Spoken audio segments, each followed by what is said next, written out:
not over till September, right? Welcome, everybody, to the Rye-Town Park Commission meeting of July 16th, 2019. Please rise and join me for the Pledge of Allegiance.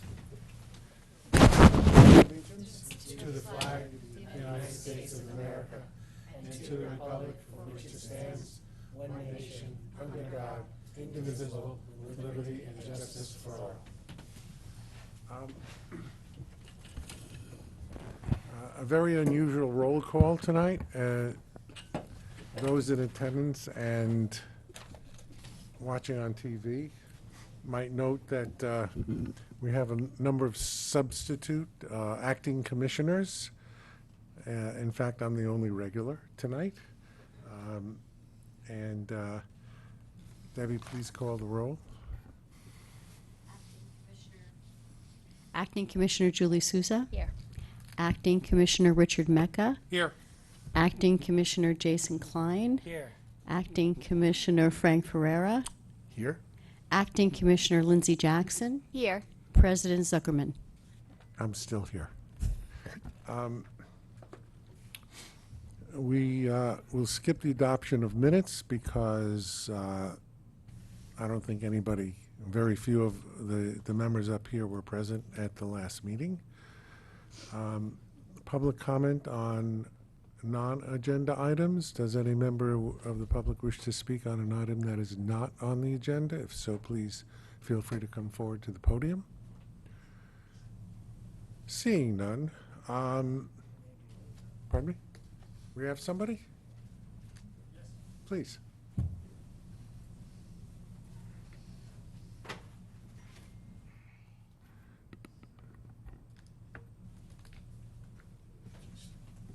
Thank you. Yep. Pass these down.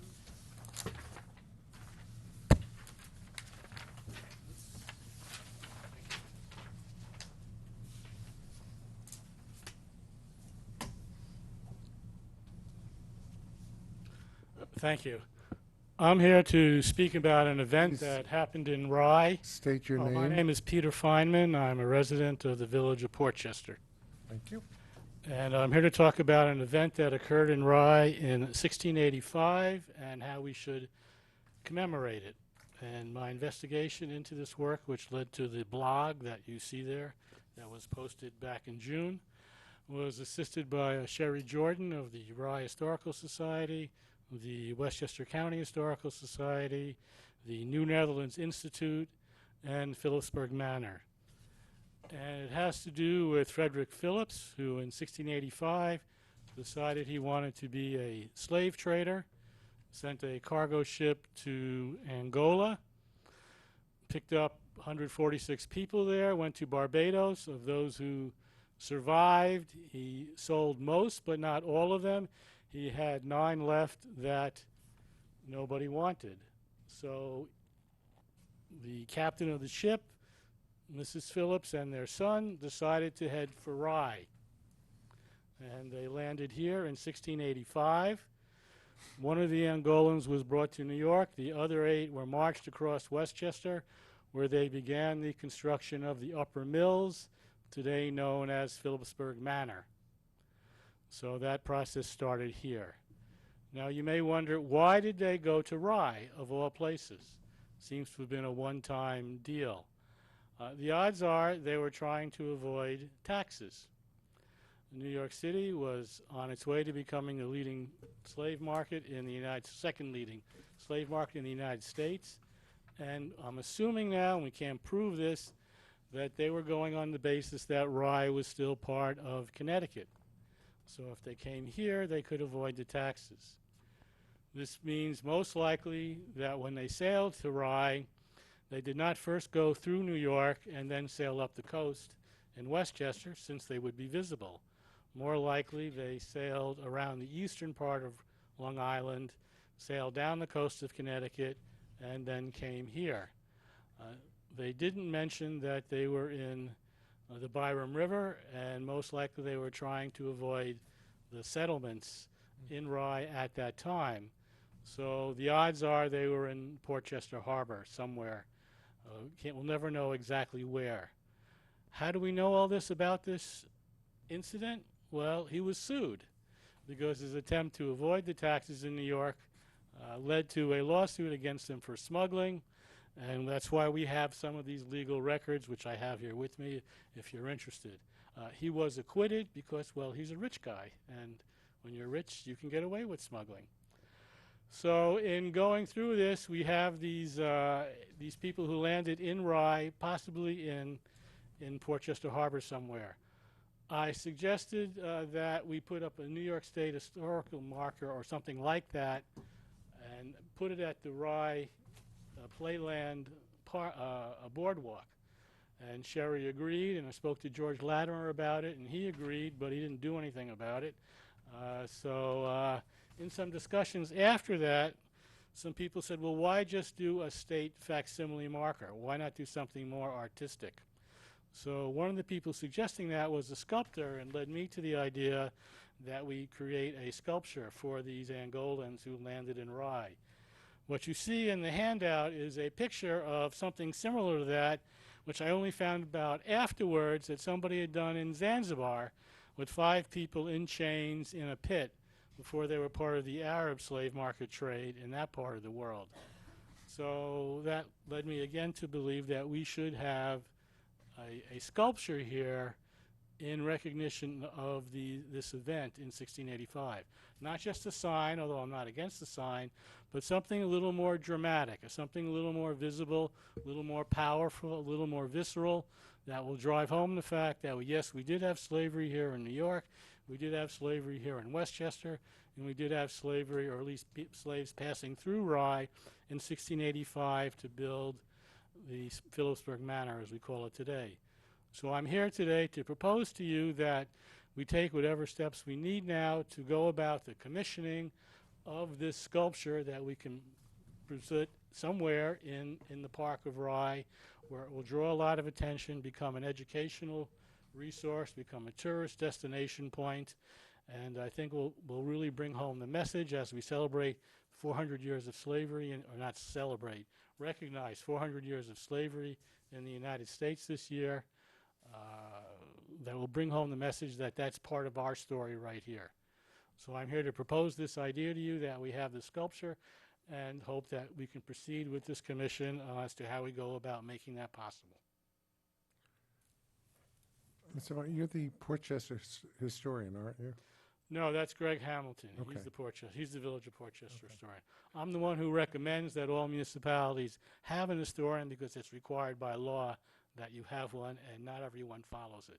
All right. This is the centennial of that law from 1919. Thank you. Any comments from the members of the commission? This is fascinating. It's an interesting story, for It's sure. a fascinating story. Thank you for bringing it to our attention. I'm curious why you picked the Rye Town Park as opposed to Playland. It seems that there are very fewer connections with Rye Town Park in It's not your directly historian. in the park. I'm just trying to figure out where you might put a sculpture, and that seemed like a logical choice. I have no objections. Well, this is the Rye Town Park Commission. We don't, Yes, I know. right, I know. So you're in control of the park. that is correct. And if you decide you wanted to have a statue there, you could commission it. All right. So that's why I'm trying you. All right. Thank you. Any other comments? No? Thank you very much, Mr. Feynman. And Appreciate it. may I just ask what the next step in this process might be? Well, I think that the other commissioners would have to look at it, Not the acting ones. not the acting ones, Okay. and obviously would require an expenditure of money, and perhaps Or obtaining you could funding apply. for it. Perhaps you could speak to people like the Rye Arts Center or the Clay Arts Center, and Try to and see if they generate some have- grassroots interest in it. and see if there's any interest in them. We already have sculptures in the in Rye Town Park as a result of them coming forward to us with suggestions to put them, Okay. but it didn't cost us any money. No, I'm not saying this should cost you any money. I would assume there'd be funding we'd have to get for it as part of the project. Same way in Portchester when we put up a statue there for the chief carver of Mount Rushmore. you had to go through a process to get that approved and to put it up. Okay, thank you very much, appreciate it. Thank you. First item of business, our resolution is to call a special session of the Rye-Town Park Commission for Tuesday, July 23rd at 6 PM at Rye City Hall. And the reason for that is that obviously there are several commissioners who are not available this evening. And the City of Rye specifically requested discussion on several items that are important items. So we've decided to call a special meeting for the 23rd at that particular time. We've already cleared the venue with the City of Rye. So may I have a motion and a second for that? So move, sir. Second. Any discussion? If not, Debbie, please call the roll. Acting Commissioner Souza, Yes. Acting Commissioner Mecca, Yes. Acting Commissioner Klein, Yes. Acting Commissioner Ferrera, Yes. Acting Commissioner Jackson, Yes. President Zuckerman. Yes. A couple of the items that will be on that agenda is we all have received the financial statements. There will be a report from the auditor. And there will be a report on the restaurant, including a potential amendment of the operating agreement and a couple of other items that bear discussion. Will these be distributed, or have they been distributed by email through digital copy? The audit report. The audit? The audit report was distributed in the agenda for today before the agenda changed. Okay. So that was distributed, and it Right. will be in the next agenda. Thank you. Which should be out within a day or two. So this is nothing new, so to speak. Nothing This new. is just a hard copy. Right. it's a That's hard correct. copy. Thank you. For those people who like to have hard copies. The next resolution is authorizing a grant application to the Office of Parks, Recreation, and Historic Preservation for the exterior of the bathhouse. This was on the agenda last month and tabled at the request of the City of Rye. This is basically a repeat of the grant that we applied for last year, and to do the exterior of the bathhouse. And the amount that is potentially available is $600,000. May I have a motion and a second? Could I please ask a question first? Sure. This is in the infrastructure projects, the project total cost is 1,568,445. Is this relate to page 15? When we're detailing the cost of the project and the grant application with the funding balance? Under the Rye-Town Park infrastructure projects list, it's the second to last paragraph down. Debbie? At the project summary or the synopsis? Under the draft on page 15 of 52. I'm working on a tablet, so Oh, sorry. Oh, Well, it excuse us, says paper the- people. The 1925 bathhouse exterior preservation, it just describes the project, says total project cost is 1.568, I think that's supposed to be a comma. you're looking at the synopsis of the interior and exterior projects? Rye-Town Park Capital Project Summary, Yeah. which is, I'm just trying to reconcile, I have some notes that indicated that the architect on the project had actually had a different number for the total project cost, so I'm just trying to reconcile the two numbers. So the total project cost in this document, the infrastructure projects is listed at $1.568 million, but the architect's projections were 1.598. It's a, 300. Is that a typo? That's what I'm asking. Since it's 568 as opposed to 598, that may be a typo.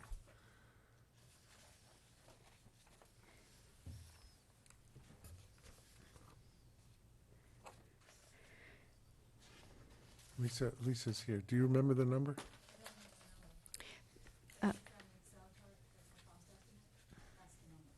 Which is? So that's On the 3 the year. 1568. 1568. Okay. So there was the June 17th architect synopsis that I guess was just distributed this week lists, Lisa noted 1.598 million is the number, but evidently in the spreadsheet, it's just a difference of what looks like 30,000. 15668. Yeah. And then Emily said that there was another.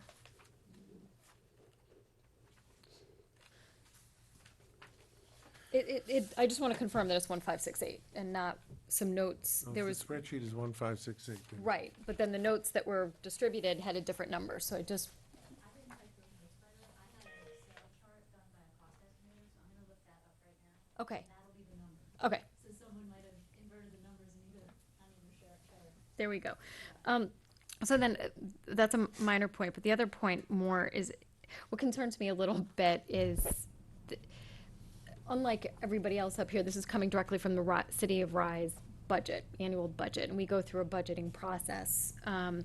And what makes me nervous about a couple of these projects, though I agree they are needed and want to support them, in our budget planning, we haven't planned for this, and so, and knowing the big infrastructure costs facing the City of Rye, and we have many competing priorities, these are just very real, hard and difficult numbers for the City of Rye to come up with in a year. And so I would ask, I'd be willing to support this as long as we could note that this was pushed out, that expense wouldn't be incurred until 2021, so that we could plan accordingly in our budget process. Or put another way, if, in supporting the grant application is not gonna obligate the City of Rye to the actual financing until we have our own budget workshops.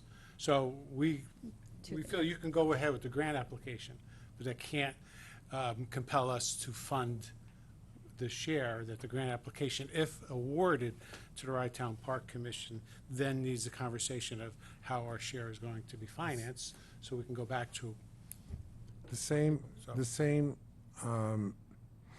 process for the City of Rye is also for the Town of Rye.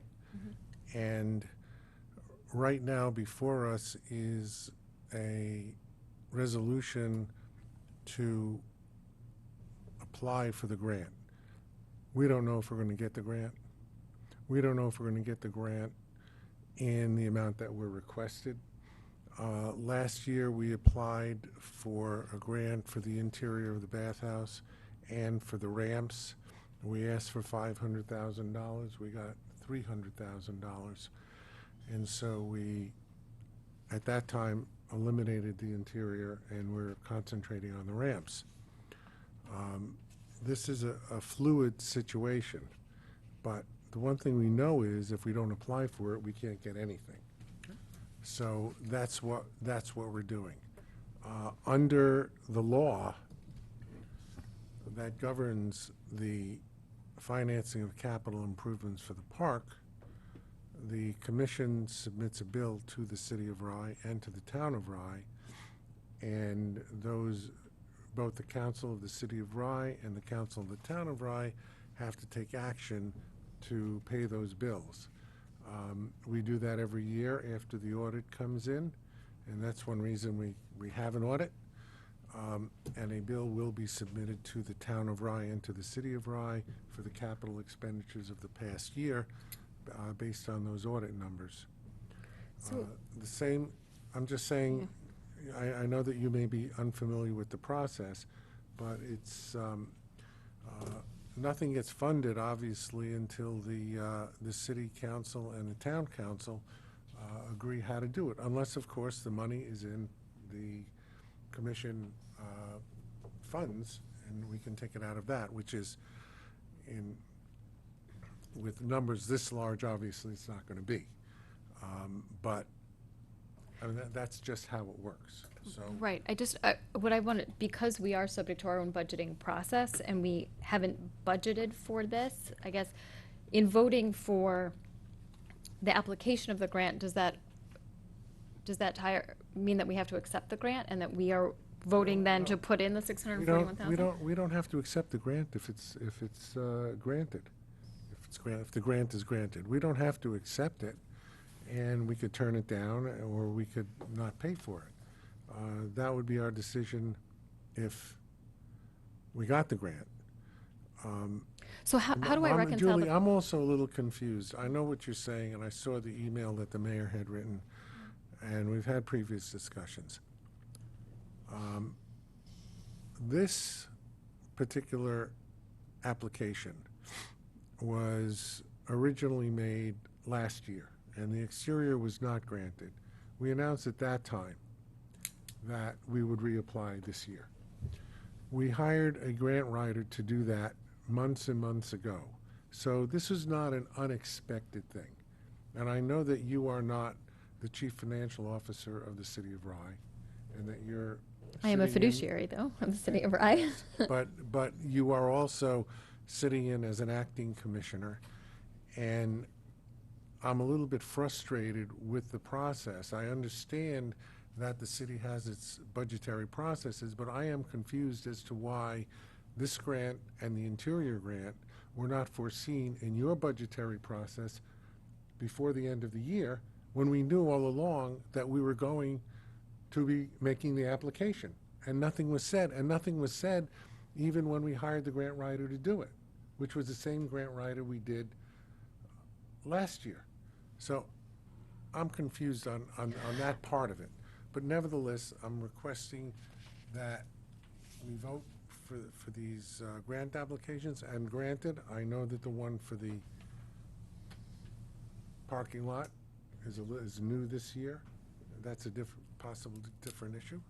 But these two grants certainly were foreseen and have been on the radar for the commission and for the town and for the city. And that, May I I don't, offer one point that hasn't come up yet? Because as I read the mayor's concerns as well about timing and phasing the project. This grant comes with a 5-year timeline, which gives us the latitude to work with the city.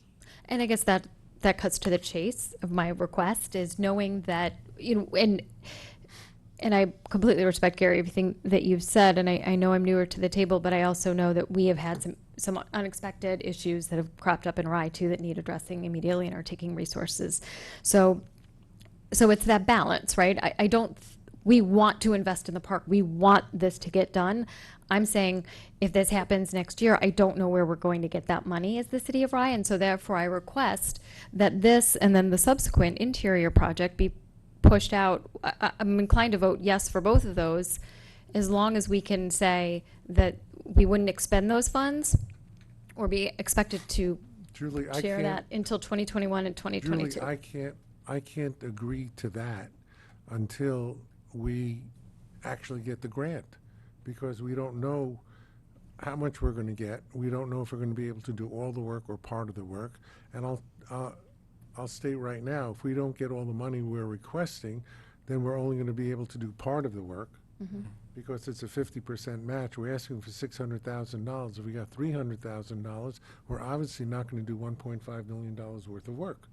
We'll have to either find other funding sources, or, as we did last time, by cutting the ramps, doing the ramps and not the interior, we'll make decisions. And we'll make decisions when and if we get the grant, and decide exactly when it would be done. And you're going to have your budgetary process that I would assume would start in about 3 or 4 months, because your budget is due at the end of the year. And hopefully you'll be able to look at this and say, yes, we're going to budget it, or no, we're not going to budget it. I would hope that you would budget it if we get it. But we're going to know in December if we have a grant. But if there's the leeway of 5 years, regardless of what the number is, I guess why can't you accommodate the timeline that we feel more secure in our ability to finance? We don't know when we're even... Acknowledging all of that, I I know. just, We don't know when we're going to even get a contract. We are still waiting on our contract to do the ramps that were approved last December. So the ramps that we were hoping would already be under construction may not be constructed until next year. They may be constructed in the fall, I don't know. All of this thing is depending on flexibility, and all that I personally can say is that, of course, we're willing to work with the city of Rye, but I don't want to make a commitment that we're going to do a project that we're applying for now in 2021 or 22 Oh, I or see. 23 or 25. Well, let me say it this way. Let me say it another way. I'm not obligating us to do it in 2021. I'm just saying we can't afford to do it until 2021. So as long as what we're saying is, Take in- that under consideration then, obviously. I mean, you know, if the work needs to be done, and the city is saying, we're not going to do the work, we can't do the work, we can't afford the work, then obviously the money's not going to be there because you're not going to appropriate it. And if you don't appropriate it, we can't do the work. It's as simple as that. okay, so as We're long as hoping there's that you an, can. We're hoping that when you do your budgetary process, and we look at all three of these grants, you're going to say, yes, we figured out a way how to do it. so as long as the understanding is that there's a recognition that we have to go through our budgetary process and appropriate this. This town has to go through it also. When No. the town does its budget, which is also due at the end of the year, we have to figure out if we're going to, if we have money available in our cash account, or whether we have to go out for a ban or a bond, and that has to be figured into our budgetary process. Sure. Which we've done, which, if you followed along, at all with the Town of Rise process, we've done that with our major Crawford Park renovation, and we've done that with the money that will be required for the commission work, which is already obligated for the ramps, for the seawall, Okay, the roof. So, I mean, we're happy to work with you, but, yeah, I'm reluctant to say, no, we're not going to do it. We have to maintain flexibility. no, sure, and I guess I'm saying if we can't appropriate that money from Rye here and now and commit to it, which I don't think is what you're asking for. So I just, to bring this back to a place that we can move forward and, and vote on this, I'm simply saying, as long as there's an acknowledgement that we have to go through our budgetary process, as you have to appropriate those funds and that they're available, and also acknowledging that 2021 is the earliest likely date by which we would be able to avail those funds, given the competing priorities in the city of Rye, then I'm fine moving this forward. I just want that on the record. It seems like if the grant won't be awarded before December, roughly, that does take about that long, correct? No, it will be announced in It'll be December. announced, so I would And then a imagine, process starts to get a contract and to get Permitting. permitting and everything else. yes, I would imagine And this bidding? won't happen much. We've already had to rebid the seawall 3 times. Yeah. It should have been already done. We're on a third bid on the seawall. I mean, reality tells us this will take longer than, than what we're saying. I just want to caution us if if we lightning in a bottle and something happens, just setting the expectation that we're constrained in the near future, but hope to be able to budget for this in the outer years. May I say one thing, Mr. Supervisor? In my experience in Portchester, things like this fester and only get worse. In 2009, we had an opportunity to fix our seawall for about $1.5 million, a thorough, total fix. And the board pointed fingers at everybody in sight, decided not to move ahead until they could assess blame and find another pocket. And at the end of the day, there's going to be a broad meeting of the minds. But in the ensuing 10 years, the cost of that fix has gone from under $2 million to $8 million. The cost of construction materials, the cost of construction has skyrocketed. And in addition, the condition of the seawall simply continues to deteriorate. And, from what I've read of these buildings, it's not going to get any more cost efficient. And pushing this out is just inviting even more significant expenditures. I say this for 2 reasons. Number one, I read an email from someone from the Rice City Council expressing shock at the way the costs have exploded. what you should expect is to be shocked if they don't continue to explode. And the second thing I want to say, just simply from the perspective of Portchester, is that I hope Rice City will appropriate the funds that are going to be necessary. I hope that you will think about budgeting for these exploding costs, because it's just not going to get any better. And, you know, we're all in this together, and this matter has got to be attacked head-on, because this is a seawall project in miniature. And, you know, I just see a complete repeat in front of me on my screen. Yeah, I don't think anybody disagrees with the need to invest in repair here. That, we're all aligned there. It's just trying to match that up with our financial constraints and Sure. being realistic about that. Sure. And being responsible for the budget that we have in front of us. And just to add to Frank's point, and I think Ms. Easton may know more about this than I do, but I think the accepted value of increase per year for construction projects, isn't that in and around 14%? Yeah. Okay, because usually, I think typically, I know in certain municipalities, they keep, anticipation is about 14%. And then my other question to you, since we have you here as a resource, is I was reading over the infrastructure projects reports, and I did see certain things that alarmed me, particularly the fact that the facade is falling off the building. And it was mentioned, or it was stated in a way that not only was it compromising the structural integrity of the building, but it was also potentially a risk to life and safety. How dire is this? Do we need to address it within the next few years? I mean, to ensure the protection of the visitors at our park? I just want to be clear that the document that you're reading was not written by me, even though it says architect summary. That was prepared by Helen Thurston, the grant writer, with input from me. Generally speaking, it was numbers. So the facade for the bathhouse we're talking about, the actual bathhouse where the bathrooms are, the facade is technically not falling off. The top part of the building is crumbling when we took the roof off. So that is what we need to stabilize in order to reattach the roof, which is a project we're currently funded for.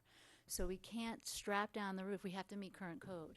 We can't strap the roof down for hurricane wind load unless we have a wall to attach it to. So when we took the roof off, I guess I'm preempted on the agenda. When we took the roof off, we understood the original construction technique and the original building materials, which are 1929 cinder block. And cinder block is a very unusual material, and it's really just pebbles and sand formed into a concrete block. And cinder. It was cinder fill, correct, and that makes it lightweight. It also gives it this porosity that other building materials don't have. So if the building is made of that, the walls are 1 foot thick, which is great, so they can absorb water, they can evaporate water as long as the stucco lets it out.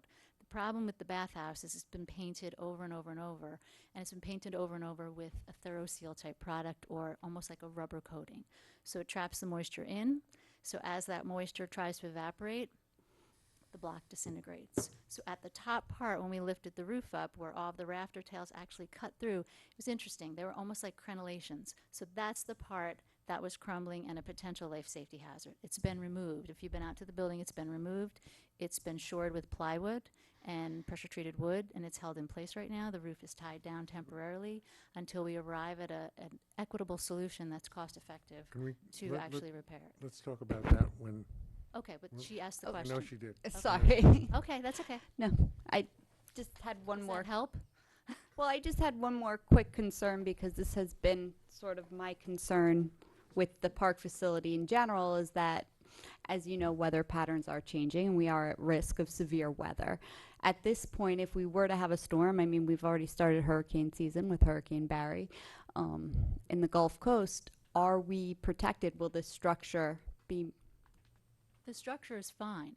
We have to finish the roof, and the roof will be fine. If you look at the tower building, we did that in 2009, 2010, and that roof didn't have one tile move in Hurricane Sandy. And we did just the roof there, and then about a 2-foot portion, which is exactly what we're proposing here, a 2-foot portion of the tower. And this 2-foot portion of the wall is you're paying it forward. You no longer have to do that 2-foot portion when we come back to do the rest of the building. So it's not as if this cost is added and it's throwing good money at bad. It's actually preparing ourselves a little bit ahead of time to do something for the building.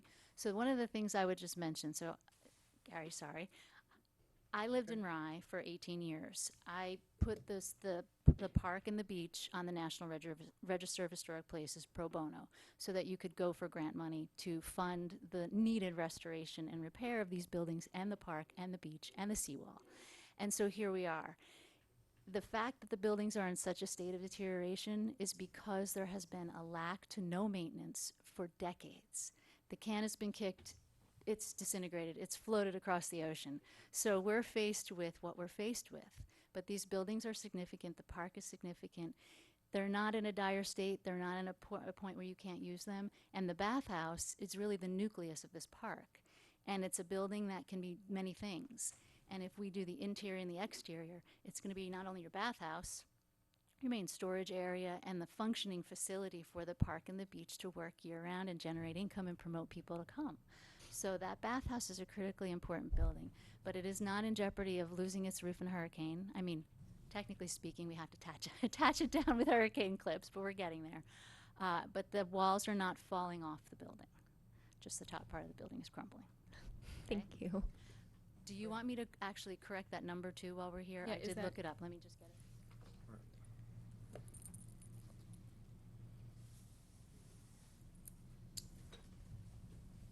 So one of the things we did this time was actually send our drawings to a cost estimator who costs at prevailing wage to make sure the numbers we're promoting in this grant application are true and accurate at current prices. So for the exterior of the bathhouse, it came in at 1597890. Okay, so then it is a typo in the spreadsheet and in this. It should be 1598. And the Rounding up. interior is 1580010. Okay. Okay? Do you want me to say it or do you want me to bring it to you? The last number of the interior is 1580010.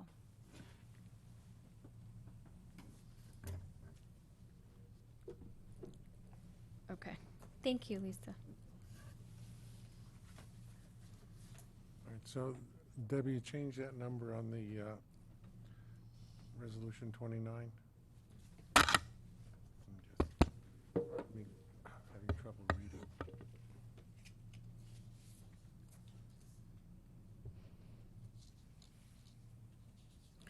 So, Gary, do you need someone to move this? Pardon me? Do you need someone to move this, or are we just voting? We started, did we have a motion in a second? No. Okay, motion. I make a please. motion, sir. I'll second. Okay. Further discussion? All right, please call the roll. Acting Commissioner Souza. Contingent on the items I said before in the budget process in the 2021 year, yes. Acting Commissioner Mecca. Yes. Acting Commissioner Klein. Yes. Acting Commissioner Ferrera. Yes. Acting Commissioner Jackson. Yes. President Zuckerman. Yes. And the next resolution is for the bathhouse interior, which is, Jason is. I don't know, may I have a motion and a second on that? Then we'll have discussion, if any. So motion. moved. Second? I'll second. Oh, sorry. Julie already seconded. You can have You're it. late. It's fine. Sorry. Any further discussion on this one? No, same, subject to the same budgetary constraints and that were articulated already. 2022 is the first year RIDE could conceivably pay, and subject to our budget process. Okay. That's it. Thank you. Please call the roll. Acting Commissioner Souza. Yes. Acting Commissioner Mecca. Yes. Acting Commissioner Klein. Yes. Acting Commissioner Ferrera. Yes. Acting Commissioner Jackson. Enthusiastically, yes. President Zuckerman. Yes. Next resolution is authorizing submission of a grant application to the New York State Environmental Facilities Corporation for the Green Innovation Grant Program. And this is for the parking lot. This is basically $1 million project. Unlike the previous applications, which required a 50% match, this only requires a 10% match, so that the total match for the city and the town would only be $100,000, of which I think that the city's match would be $49,500. Gary, has there been any thought to setting aside the parking profits, you know, once we've paid off the new parking kiosks and whatnot, to fund this, sort of creating like a, you know, a fund that would self-sustain and do this rather Well, than? this money might not be available in the future. And actually, Steve Otis is one of the sponsors of this Green Innovation Grant Program. And the nice thing about this is not just doing a parking lot. This is not paving a parking lot. This is paving it with green innovation techniques. And unless we use green innovation techniques, we will not be able to even get the grant. So this is not for paving. This is an environmental investment, because we have a parking lot that's right next to the Long Island Sound, and God knows where that asphalt is actually going. So we've had engineering studies done. We've had Dolph Rotfeld's office has prepared the basic plans for this and the estimates. Again, we've had estimators look at this, and this is as I say, this is not to pave the parking lot, just to pave the parking lot. This is through the Environmental Facilities Corporation for green innovation programs. So this is really a kind of a special program, and I think we have a very good chance of getting this, because Assemblyman Otis had said at one point, in fact, a couple of weeks ago, this has been actually underfunded. They haven't spent all their money, so we have a good shot at it. And as I say, the match is comparatively small. In fact, even though it's one of the largest projects, the local match is smaller than almost any other programs. So, Mr. Supervisor? let's have a motion and a When second you're and then done, discussion, okay? Sure. Motion, please. So move, sir. Second? I'll second. Okay, discussion, please. Yeah, I'm sorry.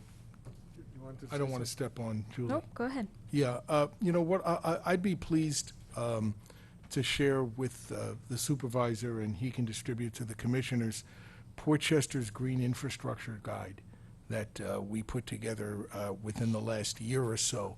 And it's a wonderful read. It's really quite eye-opening. The pollutants that come out of basically rainwater that aren't recycled on spot are just amazing.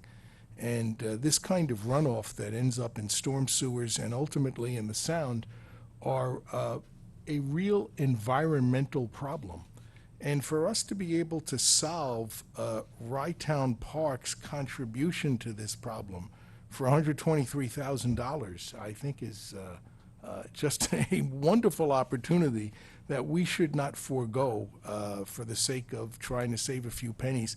This is not the place to do it, in my opinion. And as I said, I'll be happy to keep our green infrastructure guide to ourselves. But if anybody's interested, I'd be delighted to pass it along to you. It's really quite interesting, and I know it was an eye-opener for me. Would you send that to Debbie and let her Certainly. distribute it to the Be commission? pleased to do it. And actually to the town as well. Sure. Yeah, I'd be And maybe interested the to see village of that. Rybrook. Right, Jason? Mm-hmm. Okay. By the way, Jason is a professional environmentalist, so. And through a grant many years ago, added storm drain filters to the Playland parking lot. Oh, So we've been doing that for about probably 14 years or so, at least. great. So, any further discussion? I just, knowing, just all of this adds up, and I wonder if we couldn't do some of this in another way. I think I'm, not that I'm against doing something that's environmentally positive, and I want to do that, I just,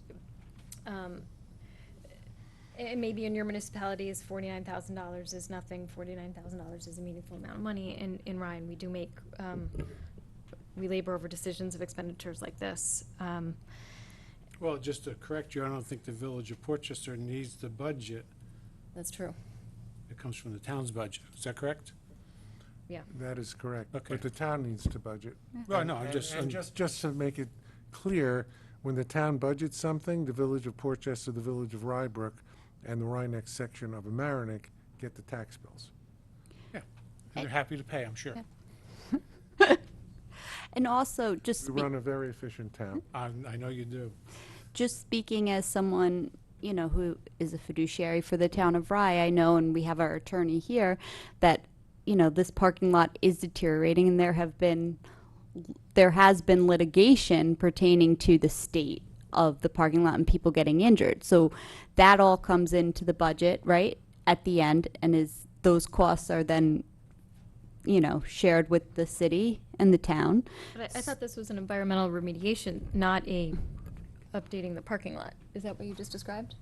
I'm It is, confused now. it's doing both, because it will end up with repaving, but I wish the engineer were here. The drawings are in the application, but there are all kinds of environmentally innovative techniques that are being addressed to move the stormwater into, I guess, I don't know if there are Basins? dry wells, but we're going to be using pavers. And I don't believe that it's going to be asphalted. We're using the permeable pavers, and the drawings are available. I don't know if they're in here. Are the drawings in the packet? But they are. I don't believe so. The synopsis that the grant writers provided us, I don't believe was the full report submitted by By Dolph Dolph? Rothfeld. I don't Should think we so. have that before we vote? I mean, I don't know enough about this, and it seems like, just not, in lieu of everything else here, or in There- looking at everything else, it doesn't seem like as much of a I priority. understand that. Had we known, I could have zapped it over to you. I can do it right now. There's no time Right. between now and the grant deadline, When is the grant deadline? 27th? 7th. So can this July. get pushed to the meeting on the 23rd? This item? I'd really rather deal with it now. We've had the engineering studies done, and we're not going to get the grant unless it's innovative. So I don't know what, I don't know what good it would do to push off, because are you going to review the engineering drawings, and then you're going to have them studied and disagree with what the engineer says, that it can be done or not be done that way? Well, let me, We're submitting them, and the state's going to review them. right now, is this a project that would require the City of Rye Planning Commission review, since it's within water course or water quality, It may very well, sort of like the seawall? it may very We'll well. get another If look at it, it. if it applies to the seawall, I can imagine it very well So then we'll applies get- to the we'll- parking We'll lot. get another look at it with engineers. I would Multiple. suggest, by the way, I would suggest that when we do the interior of the bathhouse, when we do the exterior of the bathhouse, when we do the parking lot, I'm sure that we have to get building permits, and it'll have to go through your review process. I don't know if it requires review other than your planning commission, in other words, waterfront, because the seawall and the ramps probably have to go through the waterfront. But I'm not sure that the parking lot does, because it's behind the wall. Correct. But that's not a decision for me to make. That's a decision for your plan, for What's- Christian Miller and Ryan to make. What's the timeline of this grant? Let's say, is it a, It's also CFE, December. The CFA, yeah. In other words, is it a 5-year? yes, I don't know the answer to that, honestly. Because that I would need to know. I'm Yeah. not, we're not, City of Rye is not going to disagree with that these are necessary improvements. Our problem is timing, of course. So if we can figure out that some of these grants can be financed sooner, middle, and later, based upon the timeline of the grant, if it's a 5-year grant, that gives everybody some room to plan. If it's a 1 or 2 year grant, that's a commitment, and Julie and I both are not comfortable. That's all we're saying about this. That if it's a shorter term grant, because the state wants to close out this program, we would like it postponed until Tuesday, so we can have, how long this grant would be, assuming we win it, because I think we're gonna win it. It's a great project for that facility. So I'm assuming the good news is we're gonna get the grant money. That's why I'm worried about paying for it Well- and when. So if we can, The problem is that we have to submit it, the papers have to be done. It's a very complicated process to apply for the CFA. The grant writers have been working on this for more than 6 months. It's complicated, it has to be uploaded in a certain way, it has to be done on the minute. Once you push the button to send, if you push that button 2 seconds after the deadline, it's no good. Yeah. So- I'm just going to reiterate that I'd prefer this get pushed to Tuesday if at all possible. And if it's not, then at least I asked. All right. Any other further comments? Well, I guess my concern would be with making sure that we do take advantage of this, considering the fact that the portion for both the town and the city could be around $50,000. You have to take into consideration, if we leave the parking lot in that kind of condition, we could end up having to pay for litigation that equals that amount. So why would we not take advantage of this opportunity if we have to pay the money and make sure we get a repaved parking lot? Again, this is a grant application, and the same constraints that applied to the other applications would apply to this one. Whether or not the city wanted to fund its portion or not fund its portion, I would hope that they would decide that they would. Because, as I say, this is an innovative grant. I'm not sure if we're going to get it. Richard, I have the same thoughts that you do, that we probably will get it, but we thought we would get grants. Since I've been the supervisor, we've applied for many grants. We've gotten a lot of them. We have actually gotten grants that I was surprised that we got, and we did not get grants that I was shocked that we did not get. So it's a bit of a gamble. But as I said earlier, if you don't apply for them, you don't get it. And it might not be available in the future. I took a quick look at the Portchester's Green Infrastructure Guide, and it appears that there's some funding that was provided for that through the Long Island Sound Futures Fund and the National Fish and Wildlife Foundation. And I was wondering if maybe Commissioner Ferrara could forward us a contact possibly for that. That could What be an I can- additional source of funding. What I can do is refer you to our planning department to quarterback this whole thing, Jeff. Gary, the one thing that I attended a meeting in Emilystead not too long ago, and I remember one of the things I was asking for as I was trying to understand things was, what is our list of priorities and strategies, and that should dictate the grants we apply for. It seems a little like the tail wagging the dog, in that we're chasing grants without having an empirical sense of what our priorities are. And I don't know where this parking lot, a smart parking lot, falls on the list of priorities, especially when we're looking at things that seem a little bit more dire, like the bathhouse, which are big numbers. These are all big numbers. This was not, the legal component of this. That's not how this was pitched. And I just don't know enough to feel comfortable voting for this right now. So You asked about priorities, and you're right, you asked about them before. Mayor Cohen has asked about priorities, and the priorities are really simple. We have prioritized major capital repairs for the seawall, for the ramps, for the interior of the bathhouse, the exterior of the bathhouse, the roof of the bathhouse, and the parking lot. Those are our priorities, and that's what our major capital plan is.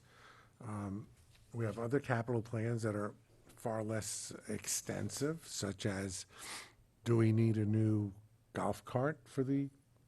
But for, these are you know, all the- coming in but 2020, we're Gary. talking about, these are our major capital expenditures. They're coming in 2019 for application, possibly in 2020, but we don't know, number one, if we're going to get any of them. So if we hold off and you say, okay, don't apply now, well, we have to wait another year to apply. Not only that, but the same money might not be available. It's here now. The money is there now, and if we don't apply for it, we're just not going to get it. So, all right, if there are no further comments, let's take a vote, and I understand the position of the City of Rye on this, but please call the roll. Acting Commissioner Souza. No. Acting Commissioner Mecca. No. Acting Commissioner Klein. Yes. Acting Commissioner Ferrera. Yes. Acting Commissioner Jackson. Yes. President Zuckerman. Yes, thank you. Passes 4-2. Our next item is, we'll call Lisa back. I think that you can give us the overview and just tell us where we are.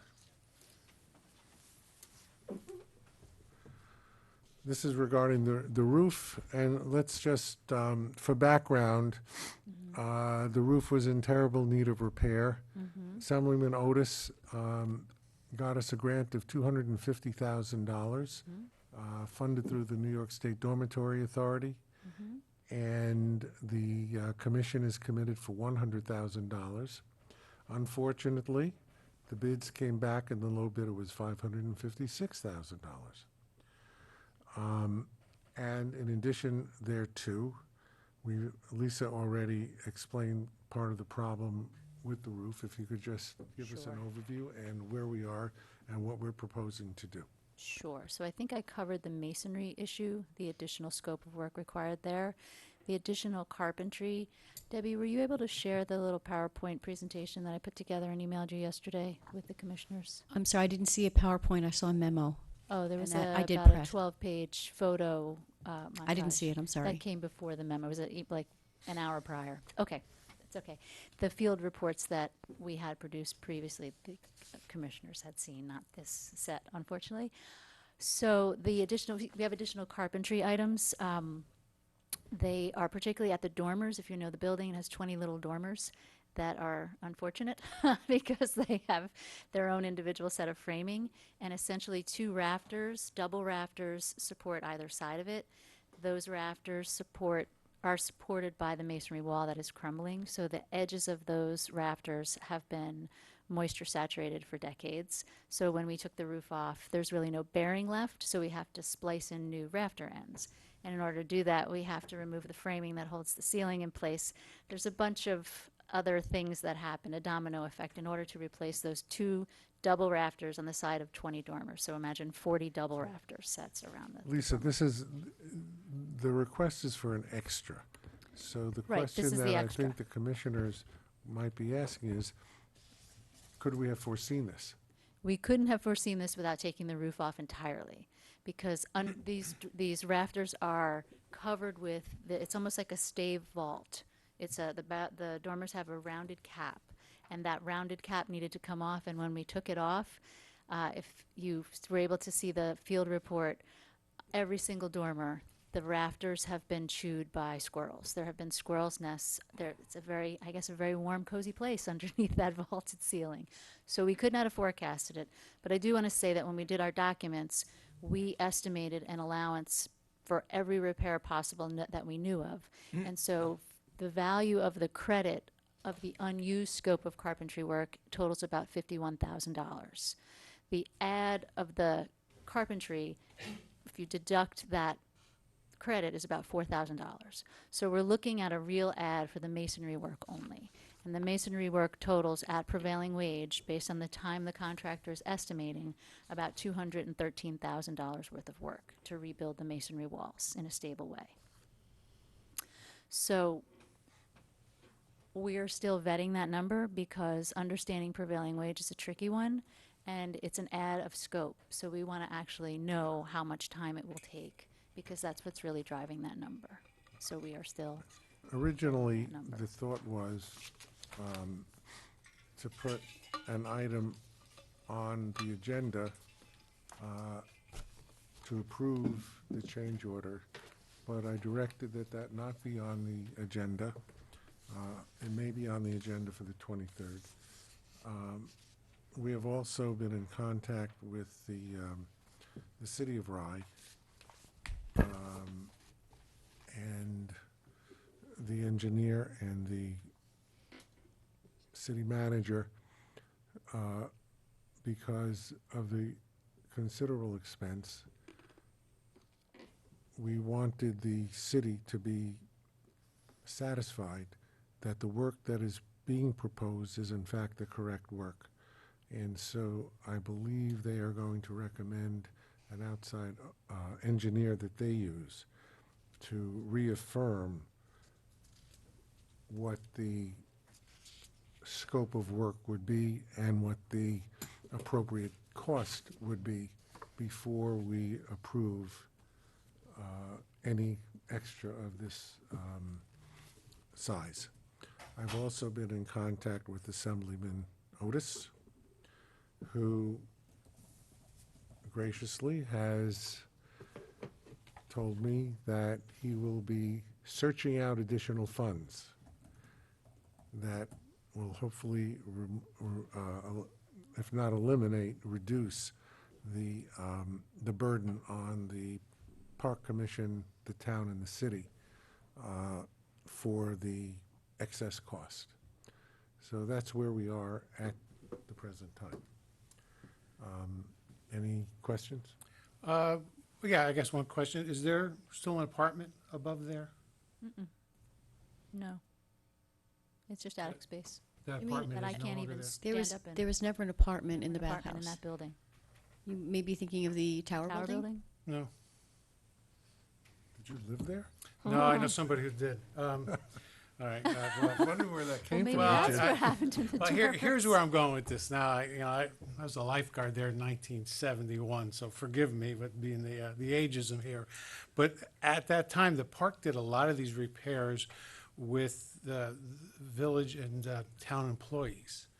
Is this project able to be done with the employees from the city of Rye, the village of Portchester, who I know are quite talented? Is this something that we can do in-house? I do not believe so, because it's it- a structural repair. It's a structural It's repair, a is structural it? repair with rebar and reinforcing vertical and horizontal going in. So I would say no.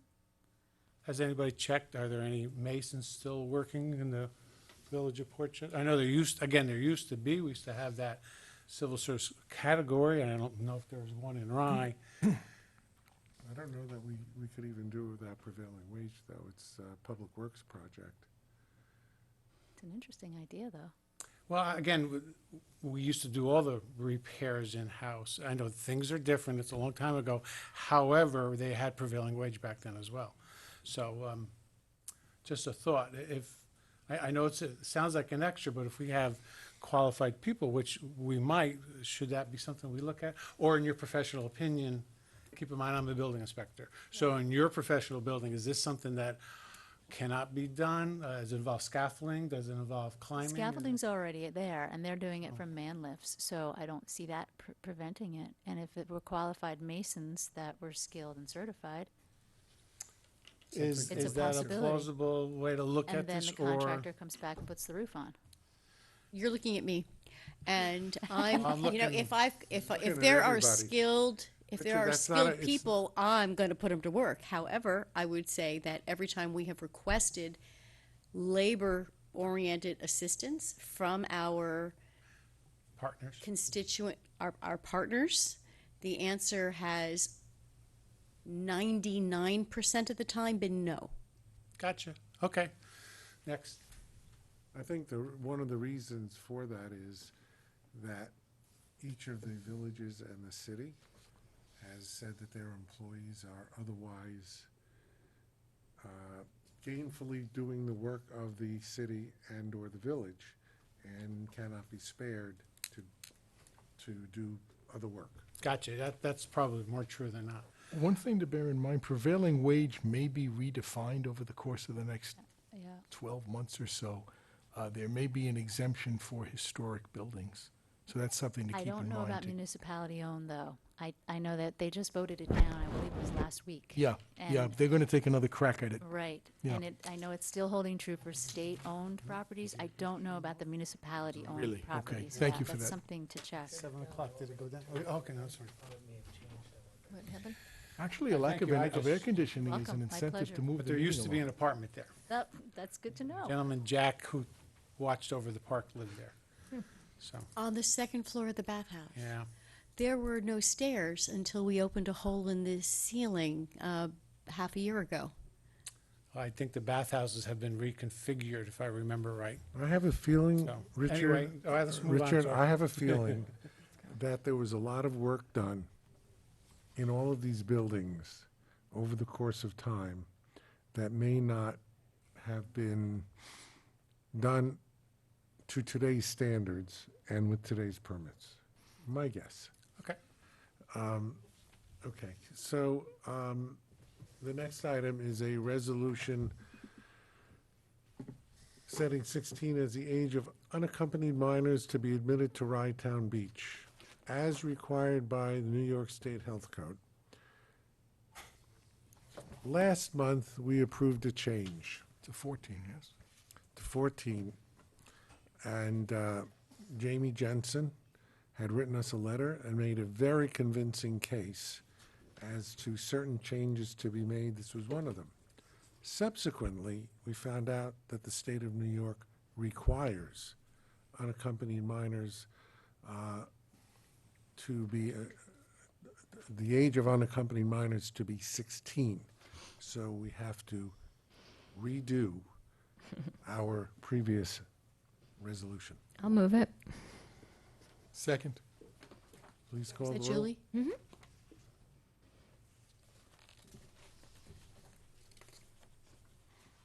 Acting Commissioner Souza. Yes. Acting Commissioner Mecca. Yes. Acting Commissioner Klein. Yes. Acting Commissioner Ferrera. Yes? Acting Commissioner Jackson. Yes. President Zuckerman. Yes, thank you. Next is a request from the Portchester Youth Baseball to waive parking fees for its year-end barbecue event. I think they've done this before. Debbie, do you want to just touch base with this? This is an event which is a nonprofit. The organization will be paying the nonprofit rate. Ordinarily, all of the attendees would pay $2 to park. They have not paid for parking in many years, and they have requested the same accommodation. This year, there are roughly 80 attendees. Figure 60 cars times $2, it's $120. That's what we're being asked to waive. Motion and a second, please. I'll motion. Second. Any discussion? Thank you. Okay, voice vote then. All in favor? Aye. Unopposed? Management report. Who's going first to do what? By the way, Lisa, are you done? Okay. Russ, do you want to get up and speak about your team on July 4th and how things are going? Submitted the report. I think it speaks to itself. Mm-hmm. Okay. I'm more than happy to answer questions. I would like to say that I am incredibly proud of the Rye Town Park staff. This team this year is as high a quality and as caring a group of people that I've worked with. And they planned in advance, they collaborated in advance, they anticipated what ifs in a dozen different directions, and what transpired was a an event without incidents, an event that went smoothly. The entire holiday was a huge success, and my hat's off to each and every one of them, led by Russell Gold and his team. Did I read correctly in the report that not one permit holder was turned away, even though there were some parking difficulties during the day? That's correct. That's fantastic. That's, Do you know why that is? Because there's no diversity anymore, and Portchester, low-income people cannot afford to go to the parking anymore. It's refused. Would you like to speak from the microphone, please? ma'am, would you start with your name and address, please? Elizabeth Orgel, I don't live in the area, but I know a lot of people in Portchester, and the diversity factor at the beach has been markedly decreased because of the fees. I even know one family that is a resident and who don't have permits, and the family of 4 went to the beach for one day, and it was $55 for one day for a family of 4 to go to the beach. None of the Portchester low-income people can afford to go to the beach anymore, and that's why there's no diversity of the beach. That's why you had a wonderful 4th of July and that there were no parking problems, because nobody can afford to go there anymore. And that's all I wanted to say. Thank you, ma'am. Thank you.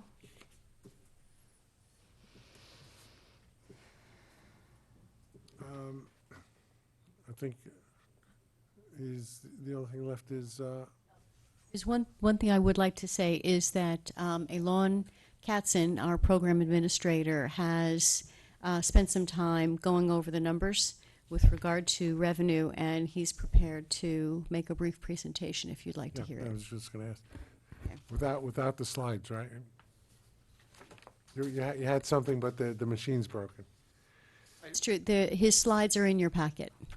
Yeah, unfortunately, we had some technical difficulties, but I would have just shown what the report is itself, which was provided in the agenda. But I'll try and move through this quickly because the town council has a meeting at 7:30. So just starting from the top of the report, this is a revenue report on beach passes, seasonal permits, and parking transactions. The commission has other sources of revenue, but this is just an analysis of those 3 items. So just running through the months very quickly. April, as you could see, based on from last year, there's about a 40% decrease in revenues, but I believe that's probably because we started opening things up 1 week later. Last year we started April 16th. This year was April 22nd. May was a really, really good month for the Wright Town Park, and I'll get into the reasons for that momentarily. June, it was about the same as last year. But there was about 130% increase in permit revenue compared to last year, while the beach transactions, the beach pass revenues were down about 39%. July, we are down about 27% in total revenues. The reason for such variation is because, and it's also the reason why this is still a draft report, I was examining raw data from the different sources of revenue, and especially this year we have a lot more technological use. We have a lot more options for residents and non-residents to purchase permits, to purchase parking and beach passes, especially through the online portal, through MPay to Park. And so because of that, there's a little bit of work that has to be done to compare apples to apples between last year and this year. That's also why there's some notes in terms of permit revenues that need to be verified. However, the total revenues that you see for each month and on the bottom is correct. It's just the breakdown of beach passes and parking transactions. That is the main cause of it. But for the most part, permit numbers can be verified as correct. Moving on to the next page, and again, I apologize for the technical difficulties.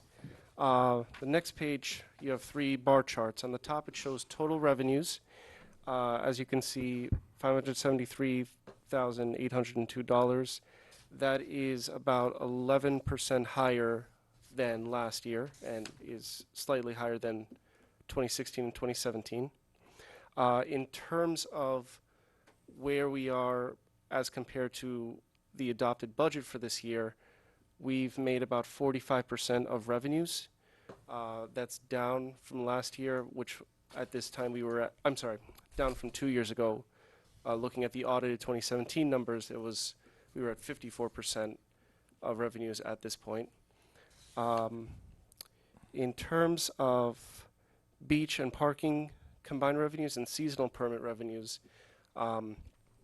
this is where probably the most interesting part of this analysis actually occurs. And there's a statement on the bottom, I'll just read it for the public. The most striking part of this comparison is that over the course of 1 year, permit revenues have approximately doubled that of 2018, while daily fees for parking and beach access have dropped significantly, approximately $62,000 or $16.5% over the same period. This is likely caused by 2 important changes to the fee structure between 2018 and 2019. The cost of annual permits rose, while the $4 and $5 parking fee for those with permits was eliminated. And I conclude that by saying that a more complete analysis will be provided. In addition, as part of that complete analysis, I will also have actual permit numbers to show. This is only showing revenues right now, but I will provide the actual permit numbers and the actual beach permits and parking transaction numbers in that continued analysis.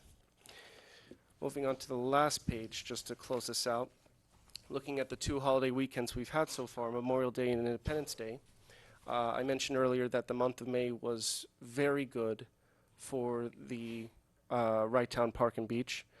Total revenues were up about 124.3% compared to last year. This is probably because we have had probably one of the best Memorial Day weekends in the past few years. 2017 and 2018, the highs were in the 50s in terms of weather. Sorry. Yeah.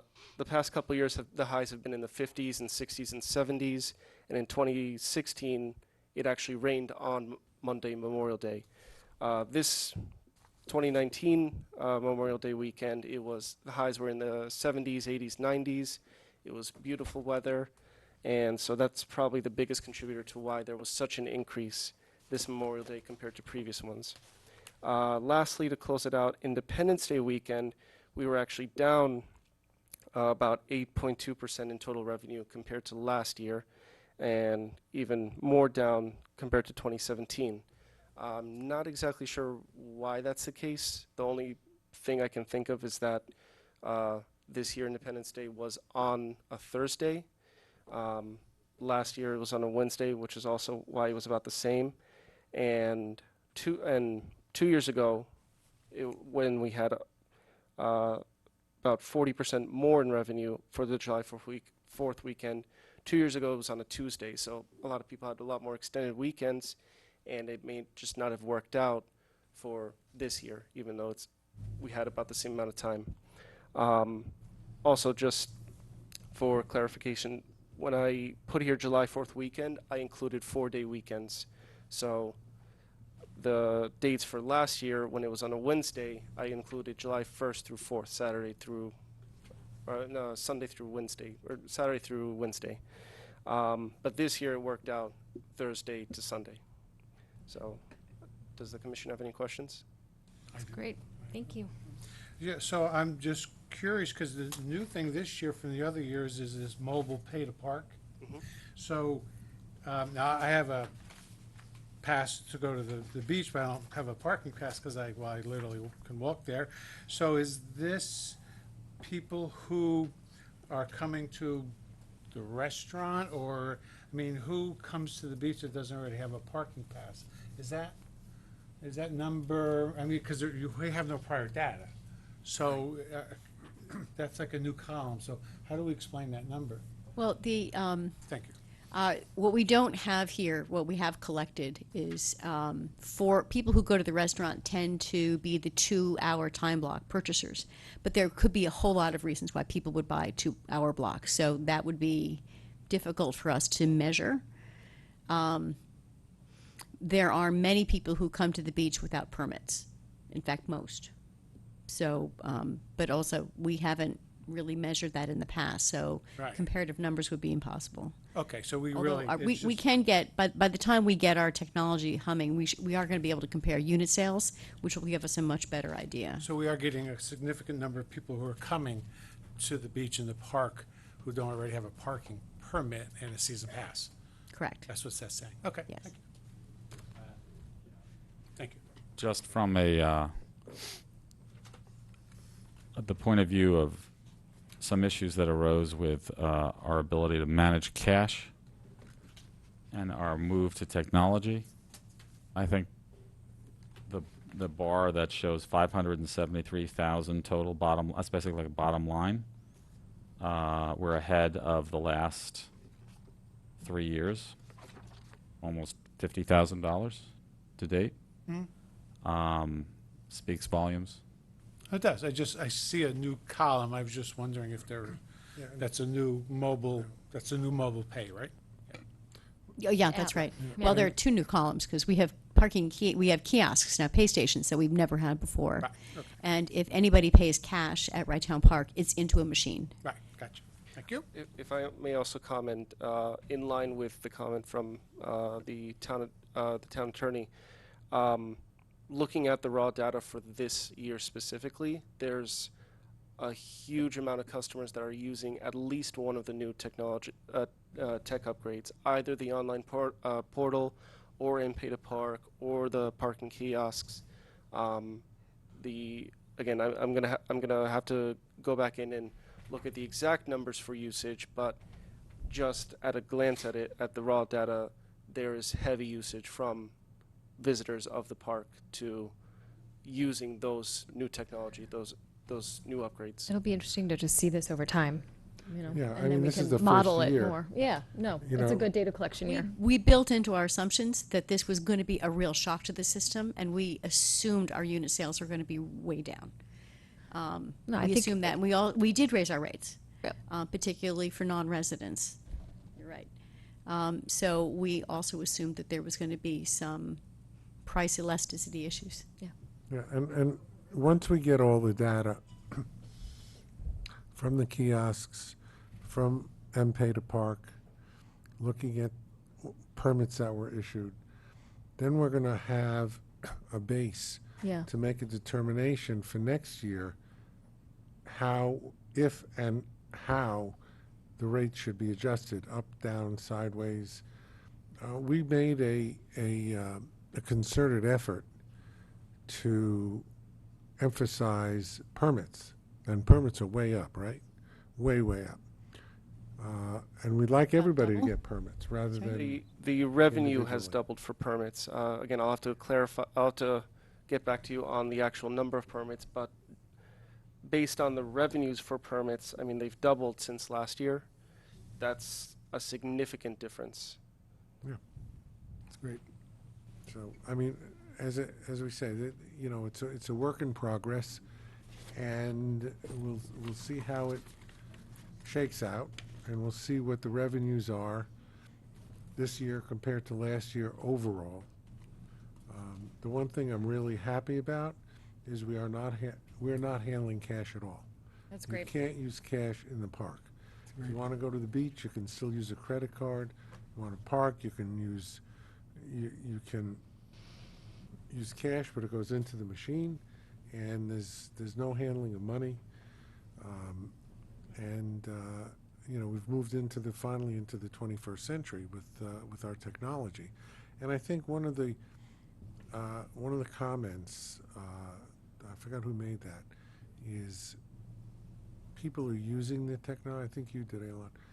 People are using the technology, and they're used to the technology. Yeah. Because it's not technology that is new here.